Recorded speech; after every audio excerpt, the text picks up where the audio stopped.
Hello everybody, how are you? I think all are doing very good. Welcome to my channel English Club 786. Okay guys, আজকে আমি আপনাদের সামনে যে বিষয়টি নিয়ে আলোচনা করব সেটা হলো গেট। গেট এমন একটা ওয়ার্ড যে ওয়ার্ডটা অনেক ক্ষেত্রে ব্যবহার করা হয়, অনেক ধরনের এটা এক্সপ্রেশন প্রকাশ করে। আজকে আমি গেটের টোটাল ধারণাটা আজকে আমি আপনাদের ক্লিয়ার করবো গাইস। গেটের টোটাল ব্যবহার আমরা অনেকেই কনফিউজ হয়ে যাই। গেট ইংলিশ মুভিতে আমরা দেখি যে গেটের তারা অনেকভাবে তারা গেট ইউজ করে, কিন্তু আমরা অনেক সময় বুঝতে পারি না তারা গেটটা কী ক্ষেত্রে ব্যবহার করছে বা তার অর্থটা অনেক সময় আমরা বুঝতে আমাদের অনেক কষ্ট হয়ে যায়। এই জন্য আমি আজকে যে ভিডিওটা তৈরি করছি গেট নিয়ে, এই গেটের টোটাল ধারণাটা আজকে আপনারা পাবেন। ভিউয়ার্স, অবশ্যই আমার চ্যানেলটা সাবস্ক্রাইব করবেন এবং বেল বাটন প্রেস করতে ভুলবেন না, যাতে আমি নেক্সট কোনো ভিডিও আপলোড করলে আপনার সাথে সাথে তার নোটিফিকেশন পান। ওকে গাইস, আমি কথা না বাড়িয়ে আমি আমার লেসনে চলে যাচ্ছি। ওকে, let's get started.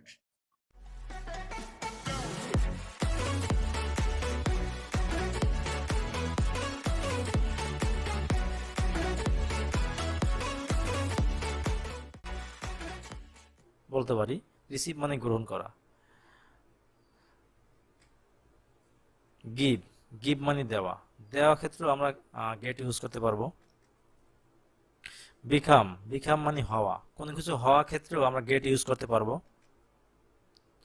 Rich any place, কোনো জায়গায় পৌঁছানো, কোনো জায়গায় পৌঁছানোর ক্ষেত্রে আমরা গেট ইউজ করতে পারবো। বাই মানে কেনা, কোনো কিছু কেনা ক্ষেত্রে আমরা গেট ইউজ করতে পারবো। টেক মানে লওয়া, কোনো কিছু লওয়া ক্ষেত্রেও গেট ইউজ করতে পারবো। ব্রিং মানে আনা, কোনো কিছু আনা ক্ষেত্রে আমরা গেট ইউজ করতে পারবো।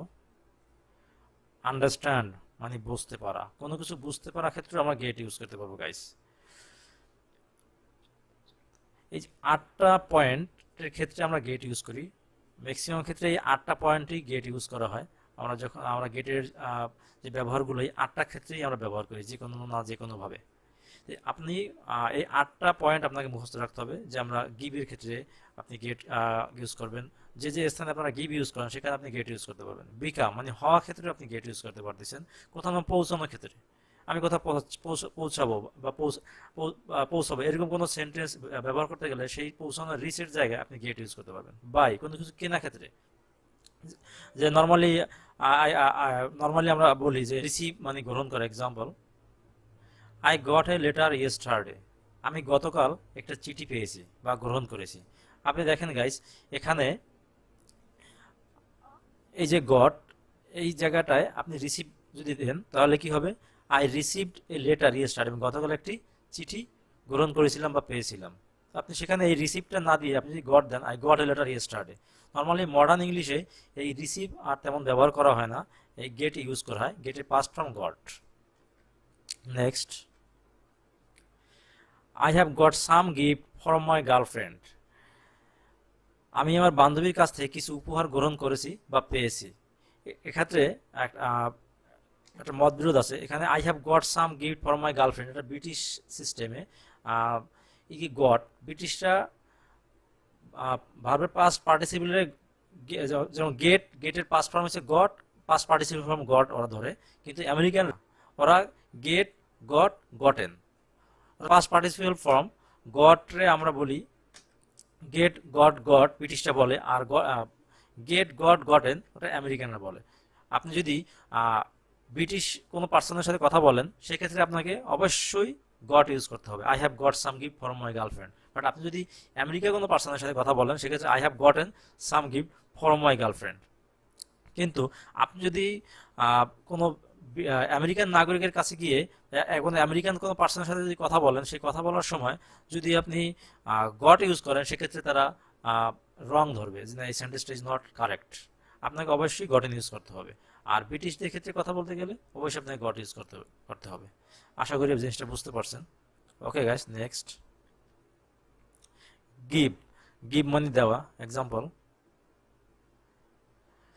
Could you get me the water please, দয়া করে আমাকে পানি দেবে।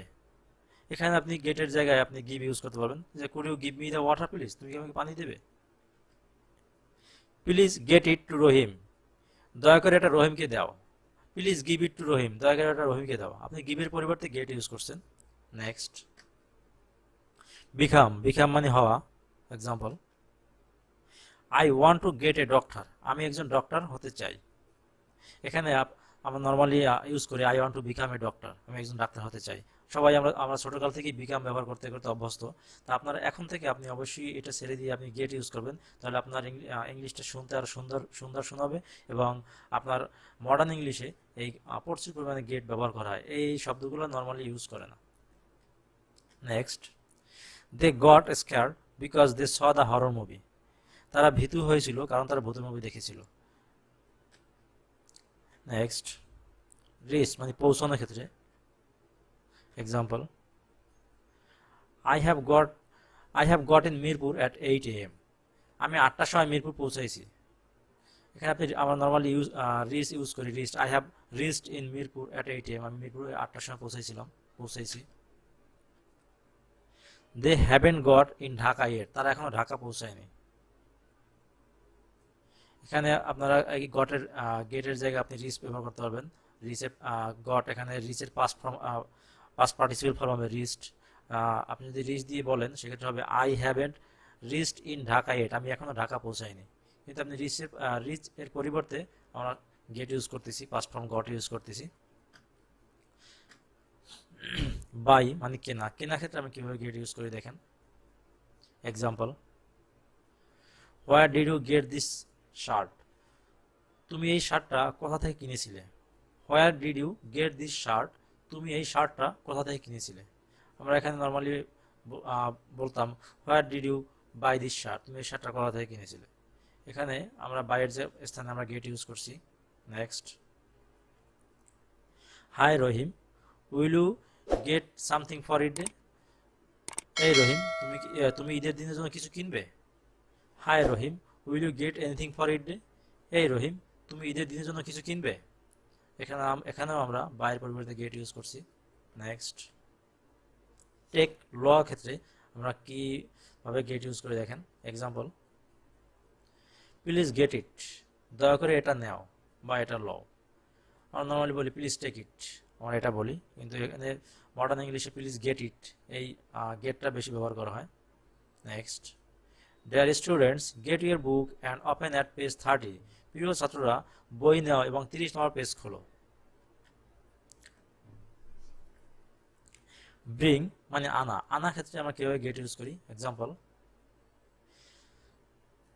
Please Sara get a bottle of water for me, Sara দয়া করে আমার জন্য এক গ্লাস পানি আনো। Next, Ahona get some carrots from the kitchen, Ahona রান্নাঘর থেকে কিছু গাজর আনো। নেক্সট, আন্ডারস্ট্যান্ড মানে বুঝতে পারা, আমরা বুঝতে পারার ক্ষেত্রে আমরা কিছু গেট আমরা বুঝতে পারার ক্ষেত্রেও আমরা গেট ইউজ করি। Example, Rahim have you got it, Rahim তুমি কি বুঝতে পেরেছো। আমরা বলি Rahim have you got it, তুমি কি বুঝতে পেরেছো।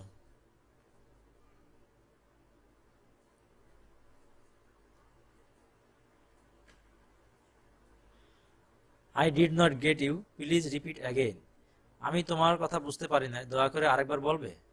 I did not get you, please repeat again, আমি তোমার কথা বুঝতে পারি না, দয়া করে আরেকবার বলবে। তা গাইজ আপনারা দেখতে পারলেন যে এই পয়েন্টগুলো আমরা গেট ইউজ করছি। গেটের আরও কিছু ফ্রেজাল কিছু ব্যবহার আছে, সেটা আমি আপনাদেরকে দেখাবো। Next, other use of get as a phrasal verb, phrasal verb হিসেবে গেটের ব্যবহার। গেট অন মানে ওঠা, ওঠা বলতে ট্রেন বাস প্লেন, এই মনে করেন যে আমি আমার ট্রেনে উঠতেছি সেটাকে আমরা গেট অন বলি, বা বাসে উঠতেছি আমরা সেটাকে গেট অন বলবো, যে প্লেনে উঠতেছি সেটাকে গেট অন বলবো। কিন্তু যেরকম example, I am getting on the bus, আমি বাসে উঠতেছি। গেট ইন মানে ওঠা, গেট ইন মানে ওঠা, কিন্তু এটার ব্যবহারের একটু পার্থক্য আছে। গেট অন মানে ট্রেন বাস প্লেনে ওঠা, আর গেট ইন মানে কার ট্যাক্সি বা স্মল কোনো বোটে ওঠা। এক্সাম্পল, আখি is getting in the car, আখি একটি তার গাড়িতে উঠতেছে। এখানে গেট ইন ব্যবহার করব যে ইউজ করব যে জিনিসটা আমার নিজের, যেরকম কার, ট্যাক্সি, ট্যাক্সিটা আপনার নিজের বলতে আপনি যখন ট্যাক্সিটা ভাড়া নেন সেক্ষেত্রে যতটুকু সময় আপনি ভাড়া নিচ্ছেন, আপনি আপনার গন্তব্যস্থলে পৌঁছানোর আগ পর্যন্ত ট্যাক্সিটা আপনারই বলা যায়। সেক্ষেত্রে আপনি ওখানে গেট ইন ইউজ করবেন। স্মল কোনো বোর্ড, সেক্ষেত্রে আপনার গেট ইন ইউজ করতে পারেন। যেরকম আমি আপনাকে এক্সাম্পল দেখিয়েছি, আমি আপনাদের এক্সাম্পল দেখিয়েছি যে আখি is getting in the car, আখি তার গাড়িতে উঠতেছে। Okay next. কিন্তু যেখানে আমরা অনেক লোক আমরা চলাচল করব, যেরকম ট্রেন, বাস, সেটা কিন্তু আমার নিজের কোনো ব্যক্তিগত কিছু না, ওটা পাবলিক একটা প্লেস, পাবলিক একটা প্ল্যাটফর্ম। আমরা অনেক বাসের ভিতরে অনেক ধরনের লোক বসা থাকি, যার কারণে ওটাকে আমরা বলবো গেট অন। প্লেনে আমরা অনেক লোক জার্নি করি, বাসে আমরা অনেক লোক ট্রাভেল করি, ট্রেনে আমরা অনেক লোক ট্রাভেল করি, ওখানে আমরা গেট অন ইউজ করব। গেট অফ মানে নামা, সেম গেট অফ আপনি যদি ইউজ করেন গেট অফ, সেখানে ট্রেন, বাস, প্লেন থেকে যদি আপনি নামেন সেক্ষেত্রে আপনি গেট অফ ইউজ করবেন। Example, I am getting of the বাস, আমি বাস থেকে নামতেছি, সেক্ষেত্রে আপনি গেট অফ ইউজ করবেন। গেট আউট অফ নামা বা ত্যাগ করা, কার, ট্যাক্সি বা স্মল বোট থেকে আপনি যখন নামবেন সেক্ষেত্রে অবশ্যই আপনি গেট আউট অফ ইউজ করবেন। Example, he is getting out of the bus, সে বাস থেকে নামতেছে। কিন্তু আমি এখানে কিন্তু আমি গেট অফ ইউজ করতে পারবো না, কারণ আমি আপনাদের আগেই বলছি যে ট্রেন, বাস বা প্লেন থেকে আপনি ব্যবহার করবেন গেট অফ, আর কার, ট্যাক্সি, স্মল বোটের ক্ষেত্রে পাবেন গেট আউট অফ, কারণ ওটা আমার নিজের ব্যক্তিগত, এই জন্য আপনি গেট আউট অফ ইউজ করবেন। যেমন he is getting out of the bus, সে বাস থেকে নামতেছে। He is getting out of the taxi, সে ট্যাক্সি থেকে নামতেছে, এটা ইউজ করবেন। Okay next. গেট আপ বিছানা ত্যাগ করা, যেরকম আমরা গেট আপ, আমরা নর্মালি যখন ঘুম থেকে উঠি সেটাকে আমরা গেট আপ আমরা ব্যবহার করি, গেট আপ। যেরকম এক্সাম্পল দিলে আপনারা বুঝতে পারবেন। Everyday Rahim gets up 8 AM, Rahim প্রতিদিন সকালে সে 8টার সময় ঘুম থেকে উঠে, মানে বিছনা থেকে উঠে বা ঘুম থেকে ওঠা বলা যাবে না, বিছনা থেকে উঠে। কারণ আমি ঘুম থেকে অনেক সময় দেখা গেল আমি ঘুম ভেঙে গেছে আমার 6টায়, কিন্তু আমি বিছনা থেকে উঠি নাই, আমি হয়তো বা গড়াগড়ি খাচ্ছি, তাকিয়ে আছি, সেটাকে আপনি কিন্তু ঘুম থেকে যদি 6টার সময় ওঠেন সেটাকে আপনি গেট আপ বলতে পারবেন না। গেট আপ হবে তখনই যখন আপনি বিছনা ত্যাগ করবেন। হয়তো আমার ঘুম ভাঙছে 6টায়, সেটাকে আমি ওক আপ বলবো। কিন্তু আমি যদি যখন বিছনা ত্যাগ করবো সেটাকে অবশ্যই আমি গেট আপ বলবো। কিন্তু আমি ঘুম থেকে যখন 6টার সময় উঠবো সেটাকে কিন্তু আমি গেট আপ বলতে পারবো না গাইস। এটা কিন্তু আপনারা অবশ্যই মনে রাখবেন।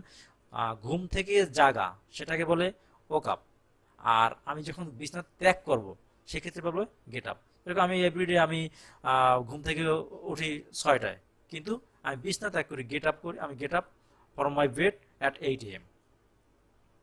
ওকে গাইস, আমি আশা করি আপনারা বুঝতে পারছেন। যদি আপনারা বুঝতে না পারেন অবশ্যই কমেন্টস করবেন, এবং আপনাদের সবসময় পাশে থাকবো। এবং অবশ্যই আমার চ্যানেলটা সাবস্ক্রাইব করবেন এবং বেল বাটনে প্রেস করবেন, যাতে আমি নেক্সট কোনো ভিডিও আপলোড করলে সাথে সাথে আপনারা নোটিফিকেশন পেয়ে যান। ওকে গাইস, যদি কোনো ভুল ত্রুটি হয়ে থাকে আমাকে ক্ষমার দৃষ্টিতে দেখবেন। Bye bye.